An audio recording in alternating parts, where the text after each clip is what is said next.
So Notre Dame, a lot of times it's called tight end U. So we got to talk about the tight ends, and they got a pretty decent two-man class here this year. I don't know if it is the normal tight end class that Notre Dame brings in, but a lot of upside, I think. What are your thoughts on this class as a whole in your grade? I think it's a good group. I don't see a Michael Mayer in this group, Right. but it's a good group. You needed depth. You have two complementary players. You're going to hear me say that a lot when we're breaking down these classes, complementary players, and that's important. I don't want a lot of cookie cutters because cookie cutters make it harder to get them on the field together. You've got a guy that's more of a hybrid guy that can do a lot of things, can line up. You got a bigger guy that's more traditional. You have complementary players, and that's important. Sure. Two guys that I don't know if they're necessarily play right away guys. Like I said, there's no Michael Mayer in this group, but there's some guys that with some time and some work, I think have a chance to be really good. And I think this was a good year to take a chance on some guys like that because you do have Michael Mayer coming back. You do have Kevin Bauman coming back. You do have George Takis coming back. So you've got three veteran tight ends coming back.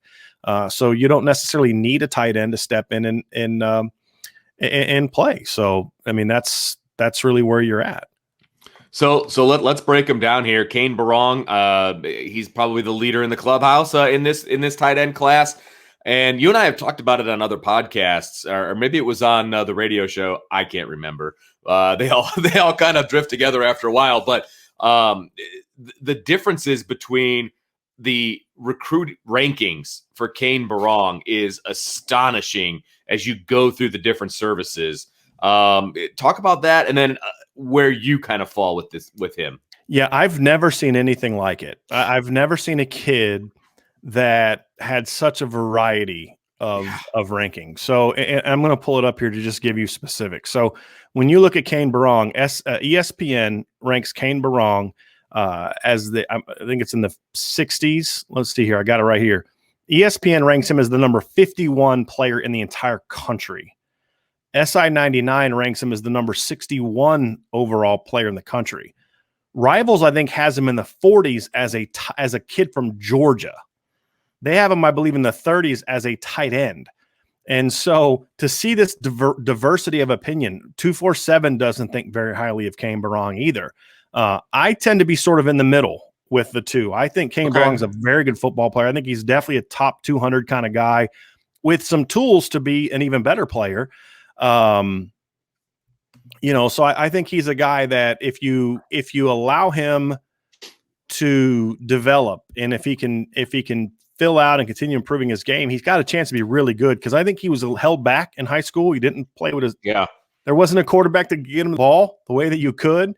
But the thing I was surprised about him, Vince, is when he committed to Notre Dame, he was listed at 6'4", like 220 pounds. Well, when you think of a 6'4", 220-pound guy, what do you think of?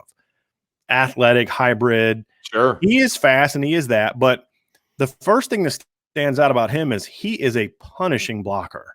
And in that regards, his game really reminds me a lot of Tommy Tremble, although Kane has a little bit more traditional tight end in his pass catching game, but he is a physical, mean, aggressive blocker. And now he's in the 240s. Talk to a source close to him recently. He's going to check in at Notre Dame. I think he said he was 246 the day he left home. So he's put on some size. Yeah. Strong, tough kid, long arms, fast hands, and good vertical speed. And he's been working out with Terrence Edwards, who you remember, a former Georgia wide receiver who coaches at Pace High School. He is actually Jaden Thomas's position coach, but Terrence also works with a lot of kids from the Georgia area on teaching them how to play the game, route running and those type of things. And Kane's been working with him, and you can see the work paying off because he improved a lot as a route runner as a senior.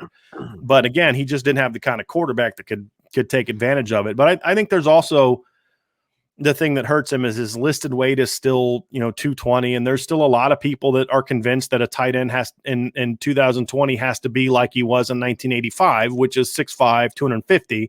Right. Which is fine. I mean, there are tight ends that thrive that way, but there are also plenty of tight ends that are 6'3", 235 that are really good football players. So it's just about finding a guy that can block, can run routes, can catch the ball, and Kane Berrong can do all those kind of things. Well, talk to me about Mitchell Evans, who's from Wadsworth High School out of Ohio. You talked about, with the prototypical size and all this. He's 6'7", 240. That screams tackle to me. So yeah, but do you know what position he played as a senior in high school? What was the quarterback? Wasn't it? Yeah, that's what I thought. Yeah. I think there's a lot of people that were assuming he would move to tackle. I don't think that's something the staff has been focused on. There's no reason you bring in Joe Alt and Caleb Johnson if you plan on moving Mitchell Evans to tackle. I don't. There's no reason to do it. Plus, that's not what his athletics traits say. He's a quality athlete. He's a lot like George Takis. He's more George Takis than he is Joe Alt, right? And Joe Alt we'll talk about in a little bit, but he's a high school tight end that Notre Dame is bringing in to play tackle, who's going to be a tackle. There's more George Takis to Mitchell Evans than there is anything else. He's not a real dynamic athlete as far as explosiveness, but he's really smooth and fluid. He looks like he's 12. I mean, that's the thing about him. He's got a baby face. And I was reading something, I think it was Indy Insider had a thing on him when he committed to Notre Dame, and he said he still has 4 baby teeth. I'm thinking, yeah, that checks out. Wow. Because he's just a young looking kid. What that tells me is that this is a kid who hasn't hit that final growth spurt. Yeah. And so I'm thinking 6'7", 240, and he still looks like he's 12. What's he going to look like in a couple of years when he's in the Matt Bayless strength program? So I think that's an intriguing thing. And then the question is, can he maintain that level of, fluidity? He's, again, he played quarterback. He ran around. He's a good athlete. Can he keep that when he hits that next growth spurt, or is he going to, is what happens with some kids as they get older and they hit that growth spurt, they get a little tighter, they're a little less flexible. But if he can keep that, he could be one of the surprises of this class. I need to see him do it as a tight end. That's the only thing keeping me from really putting him there is, I see a good athlete and all that kind of stuff, but I don't really see it when he plays tight end. I haven't seen it a whole lot. He looked better as a quarterback than he did a tight end athletically. So that's a thing, but you can't teach 6'7", you can't teach 240. Facts. And that's what he brings to the table. And look, John McNulty's a guy that I think has been around football a long time. Guy's been in the NFL a long time. Yeah. He felt good enough about Mitchell Evans to take him despite already having Kane Berrong in the class. So clearly he saw something at that position. And so, I'm going to give him the benefit of the doubt and see what Mitchell can bring to the table.